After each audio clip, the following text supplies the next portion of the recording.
Hi, this is going to be our first video, hopefully the only one we need to do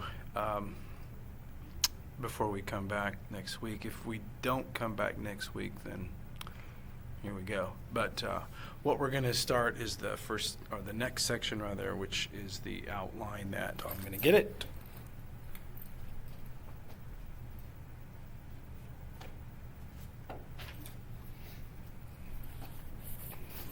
Looks like this, the guy with the baby thing on, which, yeah, anyway. It's called Dang It Mom, I Got My Retainer On, which is a reference to extra credit first person tells me what movie that's a reference from. Dang It Mom, I Got My Retainer On. So just let me know that. Anyway, development. And we're going to have, if all goes well, 2 tests, 2 reviews, and 1 other little thing, I think. So 4 or 5 grades off of this. But here we're talking about human development from several different perspectives, all of which sort of come together and make up the person, if you will. So on the front page was what I want to get through today, and the rest of it will be more detailed.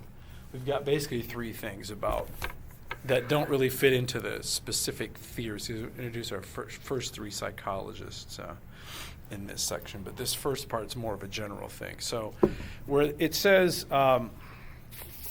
babiness, and nature versus nurture, that's where we're talking about, what do babies come into the world with, if you will, other than hands and feet and such. Do they have any kind of innate, inborn likes or dislikes? And the answer generally is not really. I'd rather you see the board than me. Reflexes. I'm going to attach a link to a video of classic baby reflexes, about 4 or 5 minutes. Just the ones like the startle and the if you ever played with a baby where they do like they try to get milk, or they suck, or they grasp, just things like that, and why those exist and all that. So you come in with that. Really, most everything else is nurture, environment, with preferences. And we think about preferences for color, preferences for tastes. Some of you probably don't like, I don't know what you don't like. A lot of people your age don't seem to like seafood real well, unless it's deep fried, or onions, or bitter tastes, things like that. Or, think of things that are more Indiana, ranch dressing. Give ranch dressing to somebody who grew up in India, and they're going to be like, what is this crap? But give you curry, and some of you are going to say, well, what is this crap? So, preference based on region, based on how much your family exposes you to, and all that kind of stuff. It's most of what, our behavior is. But it is also created to some degree by what we come in with, which is where temperament comes in. Now, those of you that, and I have it, you don't see it, you hopefully never will see it. Quick to anger, boom, quick to get over it. Okay, some of you are probably that way, some of you are more even tempered, some of you are like, you take a lot and then you explode, and then you hold on to it, whatever. I'm not judging these things, it's just one of those things. But temperament seems to show up genetically. If you think about those of you with siblings, think about if you have a sibling that temperament-wise is way different from you. Like you're real cool and they're hothead, or vice versa, or whatever it is. How do you explain that? If you grew up roughly the same house, especially if you're siblings that are close in age, or a twin, which, one of you is. No, wait. That was last semester. Anyway, you most of you probably know twin. Think about the different temperaments there and stuff like that too. So temperament is sort of inborn, but it also can be, learned or unlearned. I used to be a lot more getting angry than I am now. You calm down and so on and so forth. Pick your battles, if you will. So that's really all there is to worry about with nature versus nurture. Just a little bitty sort of thing here. Okay? So, boom. Now, next, where it says, mi familia es muy bien, I'm going to put a couple things here. One is just these 3 little stages that just sort of fit youth. Okay, each one I'm going to give you the name, approximate ages, and then what happens. And I gave you sort of some silly notes or whatever there. So, babies from 0 to 2 go through what we call dependence. When you think about a baby, like in the crib, if you've ever seen a baby, here they are looking face up. I'm going to get that baby. Hang on a second. All they really do is lay there and poop and cry and kick and sort of move around. So here's the baby. Hi, here's the baby. Okay, there they are. They don't do anything else because they can't turn. Ooh, it's creepy. They can't move, really, other than just sort of kick. They can't go anywhere. They are completely dependent, hence the term, on somebody to come in and love them, change them, feed them, and stimulate them by talking to them. Here's, you all know what a mobile is. Here's the thing that the kid looks at. That's all they got, that and the ceiling. The ceiling's white, there's no mobile, they're looking at white all day long.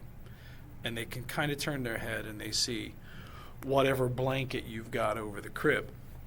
That's it. So other than that, this kid is completely dependent on other people for their not only physical needs, food, but mental needs, stimulus, getting talked to. Studies after study after study shows that kids getting talked to, but not in a way like, who's your baby? That's no good. But also by the same token, hello, baby, it's nice to meet you. I am your father. We're going to be talking about Shakespeare today. That's no good either. So, as usual, somewhere in the middle. Okay. Other than that, by the time they get to be 1, 2, they can walk a little bit and kind of that stumbly thing, but they can't really go anywhere. It's like, hey, I'm going to go down to the store. And normally you put barriers up. You all know the things over the stairs or in between the door to keep you from sort of in your own big prison, if you will, because you don't know what you're doing. And you're going to be in trouble if you get out of the house and all that kind of stuff. Okay, so that's dependence, easy stuff. Second stage, resistance, also known often as the terrible two. So, were you terrible as a 2-year-old? Because now you can walk enough and get curious and you want to reach, because children often learn truth through touch, okay? You've all seen, or you've all done this probably if you have a pet, the kid trying to pet the dog. They pet them, they have no sense of be gentle and where to pet them. Where should you not pet a dog? Right in the mouth, obviously, near the sensitive parts and things like that. You learn that as you get older, but that kid knows nothing, so they have to be taught gently, and kind of take their hand and so on and so forth. Light switches, light sockets, they want to open doors. That's why you put those doorknobby things on, because what's this? And if you can't do it, they get mad. No. They say no.